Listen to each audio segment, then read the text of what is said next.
अच्छा जी, अस्सलाम वालेकुम। कुछ ज़्यादा अरसा हो गया क्योंकि रिकॉर्ड किए हुए लेक्चर को, क्योंकि मेरा माइक्रोसॉफ्ट भी नहीं चल रहा था, कुछ मसरूफियात थी। हमने लास्ट रिकॉर्डिंग के अंदर IFRS 2 शेयर बेस पेमेंट पढ़ा था, जिसके अंदर काफ़ी चीज़ें हम लोगों ने कवर कर ली थी। इसके अंदर हमने परफॉर्मेंस कंडीशन पढ़ा था, मार्केट बेस कंडीशन किया था, उसके कुछ सवालात देखे थे। आगे इसके अंदर मज़ीद कंटिन्यू करते चीज़ें मैंने आपको बताया, तभी भी काफ़ी चीज़ें रहती हैं जो कि हमें पढ़ने की है स्टैंडर्ड के अंदर।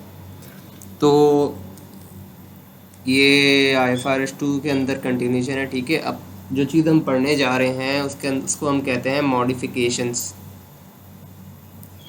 क्या कहते हैं भाई? मॉडिफिकेशन कहते हैं। मॉडिफिकेशन क्या होती है? मॉडिफिकेशन किस चीज़ की होती है? टर्म्स की हो रही होती है, कंडीशंस की हो रही होती है। जिस कंडीशन या जिस टर्म पे इक्विटी एंटिटी अपने एम्प्लॉयज़ को या जिसको भी शेयर्स पेमेंट दे रही होती है, शेयर्स मतलब इक्विटी इंस्ट्रूमेंट दे रही होती है। फॉर एग्जांपल अभी डायरेक्ट शेयर्स नहीं दे रही होती, उनको एक राइट दे रही होती है कि आप इतने साल बाद कुछ टर्म्स, फॉर एग्जांपल सर्विसेज पूरी कर दे, इतना सर्विस ईयर 3 साल 4 साल गुजार दे, या कुछ कंडीशन जैसे कि performance condition, non performance condition, जैसे कि कुछ टारगेट मीट कर दे, कुछ प्रॉफिट टारगेट मीट कर दे, कोई स्कोप कोई प्रोजेक्ट पूरा कर दे, कुछ रिजल्ट दिखा दे वैसे, या कुछ पर market performance condition, market condition जो होती है जिसमें शेयर प्राइस कुछ टारगेट तक पहुंचा देते, कुछ कंडीशंस होती हैं। तो ये मॉडिफिकेशन इन चीज़ों के अंदर आ रही होती है। Entity in terms in condition के अंदर जो चेंजेस ला रही होती है उसको कहते हैं मॉडिफिकेशंस।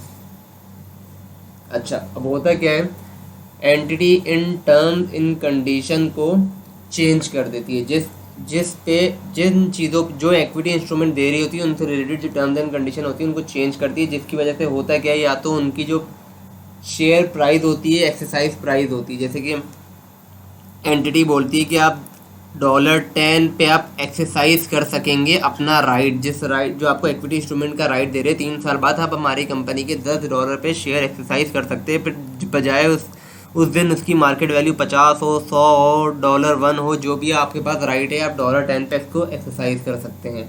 तो एंटिटी जब टर्म्स एंड कंडीशन को चेंज करती है तो फिर वो इसकी वजह से होता क्या है कि शायद जो इनकी एक्सरसाइज प्राइस होती है ऑफ दी ऑप्शन वो चेंज हो सकती है। अब होता क्या है, अगर प्राइस बढ़ गई तो ये फेवरेबल भी हो सकते हैं, ये अनफेवरेबल हो सकते हैं। प्राइस कम हो गई तो भी फेवरेबल हो सकते हैं या तो अनफेवरेबल हो सकते हैं। डिपेंड करता है कि क्या चीज़ें उसके अंदर चेंज हो रही है, क्या टर्म्स एंड कंडीशन चेंज हो रही होती है।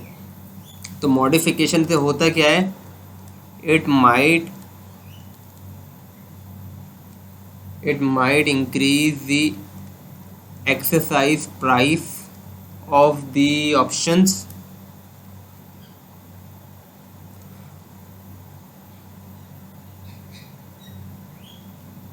अच्छा, अब इसके अंदर से होगा क्या कि अगर प्राइस के अंदर चेंजेस आ जाती है तो ये आपकी जो स्कीम है ना, एक तरीके से स्कीम है जो आपको राइट दे रहे हैं, आपको शेयर बेस आगे जाके 3 साल के अंदर एक इंसेंटिव दे रहे हैं शेयर का, क्या आप हमारी एक्सरसाइज कर सकते हैं। तो एक आपको एक स्कीम के अंदर वो इंडक्ट कर रहे होते हैं। तो इसकी वजह से होता क्या है, जो स्कीम होती है वो लेस फेवरेबल और मोर फेवरेबल बन जाती है एम्प्लॉयज़ के लिए।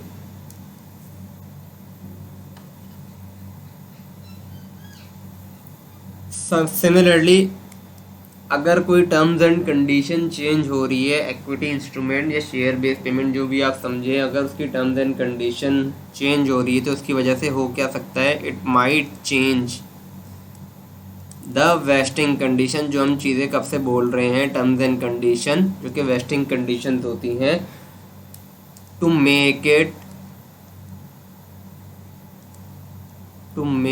इट मोर और लेस लाइकली, जो हमने बात करी, टू मेक इट मोर और less likely that the option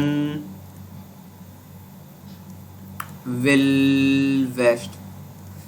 अब फॉर एग्जांपल कोई भी एंटिटी जब अपने एम्प्लॉयज़ को ये इक्विटी इंस्ट्रूमेंट का राइट देती है तो उसकी वजह से क्या होगा, इनकी आगे जाके अगर वो एक्सरसाइज कर लेते हैं शेयर्स, तो इनकी इक्विटी या शेयर्स की डायल्यूशन हो सकती है। डायल्यूशन आप लोगों ने पढ़ा होगा F7 के अंदर भी, जब आप IS33 अर्निंग्स पर शेयर्स पढ़ रहे होते तो डायल्यूशन क्या होता है, आपके शेयर्स बढ़ जाएंगे। शेयर्स बढ़ जाएंगे तो आपकी एंटिटी का शेयर कैपिटल डाइल्यूट हो रहा होता है। अब जाहिर है अगर एंटिटी ने आज इनको राइट दे दिया और आगे जाके ये एक्सरसाइज कर लेते हो, इनका शेयर कैपिटल के अंदर डायल्यूशन आ जाती है, मतलब इनके कंट्रोल में डायल्यूशन आ जाएगी। जाहिर है पहले अगर 50% कंट्रोल था एंटिटी का अपनी कंपनी के ऊपर या किसी भी शेयर होल्डर का 50% कंट्रोल था, और अब अगर ये एम्प्लॉयज़ को बहुत तादाद के अंदर शेयर दे देते तो अगर वो एक्सरसाइज हो गए तो उनका कंट्रोल के ऊपर डायल्यूशन आ जाएगी। तो एंटिटी अगर ये लगता है कि उनकी शेयर होल्डिंग पोजीशन डाइल्यूट हो जाएगी तो क्या करेंगे, उनकी टर्म्स एंड कंडीशन को चेंज करेंगे ताकि हो क्या कि वो एक्सरसाइज ना करे, जिसकी वजह से उनका डाइल्यूशन ना हो कंट्रोल के ऊपर। तो उनकी वो टर्म्स एंड कंडीशन चेंज कर रहे होंगे ताकि वो मोर लेस लाइकली चांसेस हो कि वो आगे जाके एक्सरसाइज करें। तो होता क्या, फॉर एग्जांपल पहले इन्होंने बोला था आप $1 पे एक्सरसाइज कर लें, अब वो बोल रहे हैं $10 पे एक्सरसाइज करेंगे, अब कि हम टर्म्स चेंज कर रहे हैं। तो इसकी वजह से वो लेस लाइकली हो जाएगा कि भाई वो ज़ाहिर उनके पास इंसेंटिव ही नहीं है। जब वो बोलते थे आप $1 पे एक्सरसाइज कर रहे थे, उस वक्त मार्केट वैल्यू 5 चल रही थी। अब मार्केट वैल्यू भी आगे जाके 10 हो जाए और आपको कहे भी हो कि आप 10 पे ही एक्सरसाइज करें, तो उनके लिए क्या इंसेंटिव होगा ये। तो एक तरीके से वो उनकी पोजीशन को भी डाइल्यूट करें ताकि वो शेयर्स को एक्सरसाइज ना करें। अब हमारा क्या रोल है भाई इसके अंदर, अगर तो मॉडिफिकेशन हो रही है, if a modification to an equity settled share based payment, में आगे लिख देता हूँ, share based payment is being made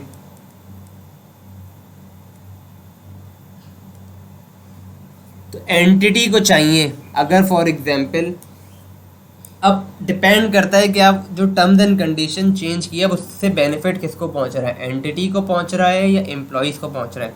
अगर एंटिटी को पहुंच रहा है मतलब उन्होंने टर्म्स ऐसी कर दी कि वो लेस फेवरेबल बन जाएगी, वो एक्सरसाइज करें, मतलब एंटिटी को बेनिफिट होगा।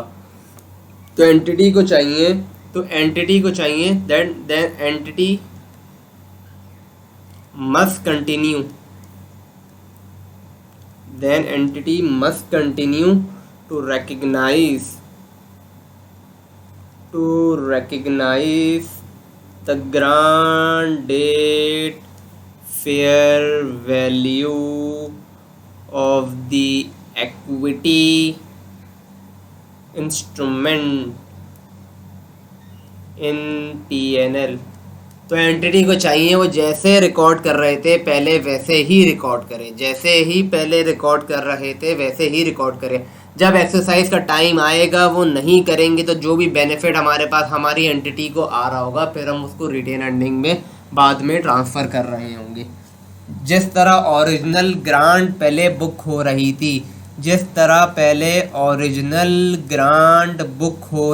थी, वैसे आज भी मॉडिफिकेशन होने के बाद भी हम बुक कर रहे होंगे अगर वो बेनिफिशियल फॉर एम्प्लॉयर है। मतलब उन्होंने ऐसी टर्म्स एंड कंडीशन कर दी है जिसकी वजह से मोर लाइकली कि वो एम्प्लॉयज़ अब एक्सरसाइज ना करें, मतलब बेनिफिशियल फॉर एम्प्लॉयर है। तो इन दिस केस जिस तरह वो ओरिजिनल ग्रांट अपनी बुक कर रहे थे वो वैसे अभी भी बुक कर रहे होंगे, और जब एक्सरसाइज का टाइम आ जाएगा और वो नहीं करेंगे, जब वो एक्सरसाइज नहीं करेंगे तो ज़ाहिर एक बेनिफिट फॉर दी एम्प्लॉयर होगा। तो जो भी उनको बेनिफिट मिल रहा होगा वो डायरेक्टली फिर वो अपनी रिटेन अर्निंग में चार्ज कर सकते हैं अपना बेनिफिट को। तो ओरिजिनल ग्रांट जो भी थी उनको वैसे ही अपनी बुक करनी चाहिए।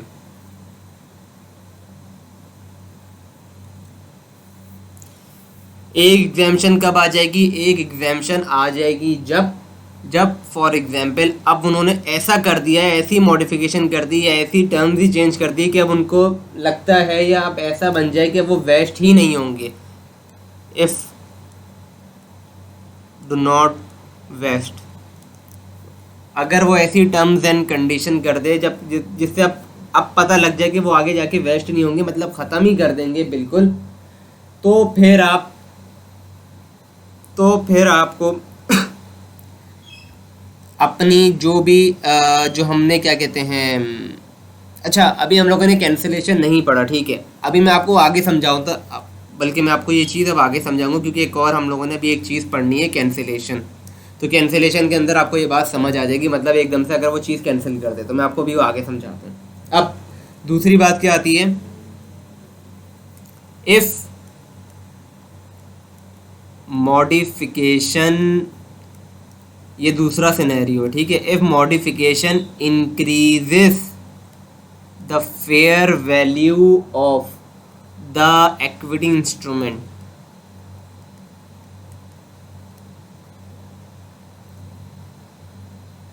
then an expense must be recognized। अच्छा, अब इसको समझते हैं हम लोग क्या चीज़ होती है। फॉर एग्जाम्पल, पहले एंटिटी ने कहा था कि आप हमें $5 मिलियन का प्रॉफिट पे रीच करा दें, मतलब हमारा 5 मिलियन का आपने प्रॉफिट टारगेट मीट करा दे तो आपको ये जो एक्सरसाइज है, मतलब आप अपने शेयर एक्सरसाइज कर सकते हैं। इन्होंने आपको एक नॉन परफॉर्मेंस मार्केट कंडीशन का टारगेट दिया था। अब उन्होंने क्या बोला कि अब आप हमें 3 मिलियन का टारगेट रीच कर दे तो आप वो अपने शेयर एक्सरसाइज कर सकते हैं, मतलब आप अपनी non performance market condition meet कर देंगे। तो ये एक तरीके से मोर फेवरेबल बना रहे हैं। क्या कर रहे हैं? मोर फेवरेबल बना रहे हैं ताकि वो एक्सरसाइज हो। सिमिलरली अब उन्होंने फॉर एग्जांपल कोई टारगेट रखा था कि आप ये वाला प्रोजेक्ट जो हमने समझा था example non performance market condition है कि प्रोजेक्ट के रिजल्ट ऐसे, हमें एक प्रोजेक्ट पे आप रिसर्च करें और रिसर्च में हमें कोई सोल्यूशन निकाल के दे दे इतने टाइम पीरियड में, फॉर एग्जांपल 4 ईयर। अगर उन्होंने 2 साल के अंदर ही निकाल के दे दिया तो उनके लिए बेनिफिशियल है कि वो अपने एक्सरसाइज राइट कर सकें, वो एक्सरसाइज कर सकेंगे क्योंकि उन्होंने अपनी non performance market condition meet कर ली। तो एक तरीके से फेवरेबल बन रहा है। अगर फेवरेबल बन रहा है तो ये बेनिफिशियल फॉर एम्प्लॉई होगा, बेनिफिशियल फॉर एम्प्लॉयर नहीं होगा क्योंकि उनको अब शेयर्स देने पड़ेंगे। तो वो बेनिफिशियल फॉर एम्प्लॉई है ये चीज़। सिमिलरली एक और एग्जांपल है कि ईयर 0 पे, सही है, ईयर 0 पे जब उन्होंने वो शेयर ऑप्शन का राइट दिया था, अभी शेयर नहीं देते, शेयर ऑप्शन का राइट दिया था, तो उस दिन उन्होंने कहा था कि आप अपनी जो एक्सरसाइज प्राइस होगी ना वो आप लोगों के लिए, जब आप 3 साल में अपनी शेयर्स एक्सरसाइज करेंगे तो आपको $10 हमें देने होंगे, मतलब आप वो $10 का शेयर खरीद सकते हैं। फिर वो उसकी भले मार्केट वैल्यू 50 चल रही है। और इस दिन जब इन्होंने बात की थी, जो हम देखते हैं ना fair value of the grant date, तो उस दिन उसकी मार्केट वैल्यू चल रही थी $25। तो जाहिर है फॉर एग्जाम्पल ये आपके लिए at the time of grant date for employees ये बेनिफिशियल था कि हाँ भाई आज 25 की मार्केट वैल्यू है और हमें 10 की शेयर प्राइस है, तो आगे जाके मार्केट वैल्यू बढ़ेगी और हमें 10 पे ही खरीदना होगा शेयर, तो हमारे लिए एक बेनिफिशियल है, जिसको हम कहते थे जब हमने IFRS 2 शुरू किया था तो हम बोलते थे इन द मनी चीज़ है, क्योंकि उनको कम प्राइस पे ज़्यादा महंगी चीज़ मिल रही है। सही है। अब ईयर 2 में हुआ क्या, जो मार्केट वैल्यू ऑफ शेयर थी ना वो हो गई है $5 की, या बल्कि आप इसको कह लें $10 की। अब एम्प्लॉई के लिए जिसको ये शेयर ऑप्शन का राइट मिला है, अब उसके लिए एक इंसेंटिव नहीं होगा। क्यों नहीं होगा? क्योंकि फॉर एग्जांपल अभी इसके पास ये जो एक्सरसाइज प्राइस है, जो उसके पास शेयर ऑप्शन एक्सरसाइज करने का राइट है वो $10 पे है, और जो आज ईयर 2 पे मार्केट वैल्यू गिर के 10 पे आ गई, तो वो ये सोचेगा कि फर्दर मार्केट वैल्यू $10 पे ही रही, ईयर 3 पे या उससे भी कम चले गई, तो उनके पास क्या इंसेंटिव रहेगा? उनके पास कोई मोटिवेशन ही नहीं है, उनके पास कोई इंसेंटिव ही नहीं, क्योंकि जिस प्राइस पे वो मार्केट वैल्यू चल रही होगी शेयर की, उसी प्राइस पे वो अपना एक्सरसाइज कर रहा होगा शेयर। फॉर एग्जांपल अगर ये ईयर 3 पे भी $10 का ही रहे और इनके पास एक्सरसाइज आके यहाँ पे ईयर 3 पे वो $10 पे ही एक्सरसाइज करे, तो इनके पास क्या इंसेंटिव है कि उन्होंने 3 साल मेहनत करी हो, कोई non performance market condition fulfil करी हो, या कोई इन्होंने market condition non performance market condition के अंदर वो फुलफिल किया और सर्विस पीरियड अपना फुलफिल किया, उसके बाद भी उनको $10 पे ही एक्सरसाइज करने को मिल रहा है, तो उनके लिए क्या इंसेंटिव है? तो एम्प्लॉयर क्या करेगा? एम्प्लॉयर करेगा कि उसके अंदर अब यहाँ पे मॉडिफिकेशन लाएगा, ईयर 2 पे मॉडिफिकेशन लाएगा कि भाई आपको एक्सरसाइज शेयर प्राइस हमने कहा था $10 पे, ठीक है, अब हम आपकी मॉडिफिकेशन कर रहे हैं टर्म्स एंड कंडीशन में। कंडीशन तो अगर वो नॉन परफॉर्मेंस मार्केट कंडीशन है, चलो वो तो अपनी जगह पे है, टर्म्स में चेंज ला रहे हैं कि अब वो आप अपना शेयर ऑप्शन राइट एक्सरसाइज करेंगे $5 पे। क्या करेंगे? $5 पे। तो आपको एक उन्होंने बेनिफिट दिया है, आपको टर्म्स चेंज करी है आपके लिए, उन्होंने क्या किए? टर्म्स चेंज करी है आपके लिए।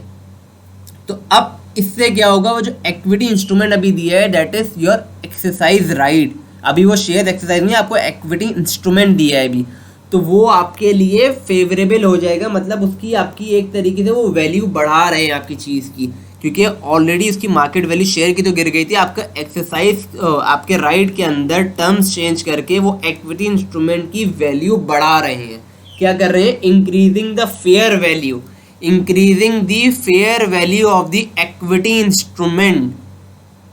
आपके इक्विटी इंस्ट्रूमेंट के लिए आपकी इक्विटी इंस्ट्रूमेंट की फेयर वैल्यू बढ़ा रहे हैं, और अगर ये बढ़ा रहे हैं तो एक तरीके से ये एम्प्लॉयर के लिए कॉस्ट है। ये एम्प्लॉयर के लिए क्या है भाई मेरे? ये एम्प्लॉयर के लिए कॉस्ट है, और अगर एम्प्लॉयर की कॉस्ट बढ़ रही है तो उसको चाहिए वो उसको रिकॉर्ड करे। क्या करे? रिकॉर्ड करे। अच्छा, अभी जो हम पढ़ रहे थे बेनिफिशियल फॉर एम्प्लॉई, हम क्या पढ़ रहे थे? बेनिफिशियल फॉर अभी से पहले हमने पढ़ा था ना, बेनिफिशियल फॉर एम्प्लॉयर होगा अगर उन्होंने टर्म चेंज कर दी जिससे वो अनफेवरेबल होगा या वो ना करे, तो उसके लिए एक बेनिफिट था एम्प्लॉयर के लिए। लेकिन हम वो आज अभी रिकॉर्ड इसलिए नहीं कर रहे थे क्योंकि हम प्रूडेंस कॉन्सेप्ट पढ़ते हैं कि भाई एक्सपेंस को तो फ़ौरन रिकॉर्ड कर ले जब वो एक्सपेक्टेड हो जाए, लेकिन जब तक आपका इनकम या आपको बेनिफिट जब तक रियलाइज़ ना हो जाए, जब तक आप रिकॉर्ड नहीं करते, तो वो हम आखिर में जाके जब वो एक्सरसाइज पीरियड का टाइम आ जाएगा जब हम उसको जाके देख लेंगे जो हमें बेनिफिट मिल रहा होगा। लेकिन अब यहाँ पे एम्प्लॉयर के लिए कॉस्ट बढ़ी क्योंकि ये बेनिफिशियल फॉर एम्प्लॉई हो रहा है, क्योंकि उनकी टर्म्स में चेंज होकर उनके लिए फेवरेबल बन रहा है। तो आज हम उनकी जाके कॉस्ट को, क्योंकि एम्प्लॉयर के लिए कॉस्ट है इस पर प्रूडेंस, तो हम इसको रिकॉर्ड करेंगे आज। अच्छा, अब ये रिकॉर्ड किस तरह होगा? जो कि जब हम fair value of the equity instrument बना रहे होंगे, बोल रहा हूँ। तो अब if the modification,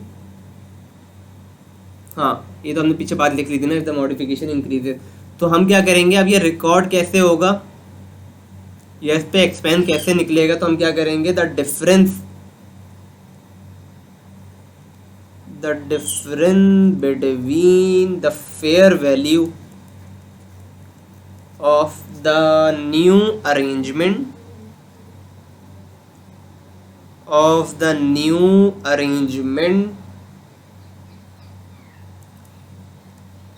and the fair value of the original arrangement, जिसकी वजह से क्या आएगा हमारे पास? द इंक्रीमेंटल, यार ये एम कहाँ चले गया?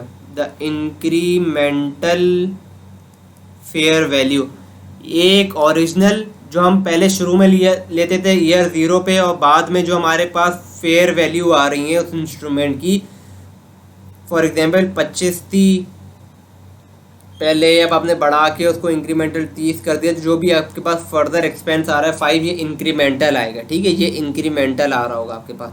तो जो भी आपके पास द इंक्रीमेंटल फेयर वैल्यू आ रही होगी जिस दिन आप उसको मॉडिफाई कर रहे होंगे, the incremental fair value at the date of modification. Modification मतलब फॉर एग्जांपल हमने अपनी एग्जांपल में ईयर 2 लिया था, तो ईयर 2 पे जो दिन हम चेंज कर रहे हैं उस दिन की डेट पे, उस दिन की डेट पे जो फेयर वैल्यू थी और जो ग्रांड डेट पे फेयर वैल्यू थी, उस दिन जो इंक्रीमेंटल फेयर वैल्यू आ रही होगी, उस दिन से फिर हम इसको मज़ीद एक्सपेंस करेंगे जो हमारा remaining wasting condition, for example year 2 पे खड़े थे और 1 साल ही रहता है सिर्फ ईयर 3, तो फिर वो 1 से डिवाइड होगा। 1 से क्या 1 ही साल रह गया। और अगर फॉर एग्जांपल हमारे पास 5 साल का वेस्टिंग कंडीशन थी और हम ईयर 2 पे आज खड़े हुए, तो हमारे पास वेस्टिंग पीरियड अभी 3 साल का मजीद रहता, तो ये जो इंक्रीमेंटल फेयर वैल्यू आती तो ये मजीद 3 साल से डिवाइड हो रहा होता। ठीक है, जो वेस्टिंग पीरियड फर्दर रह गया आगे। The incremental fair value at the date of the modification must be recognise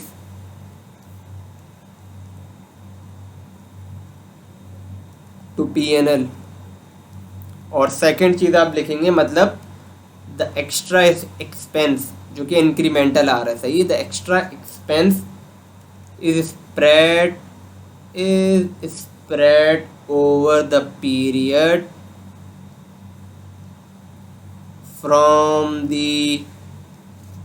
date of the change to the vesting date.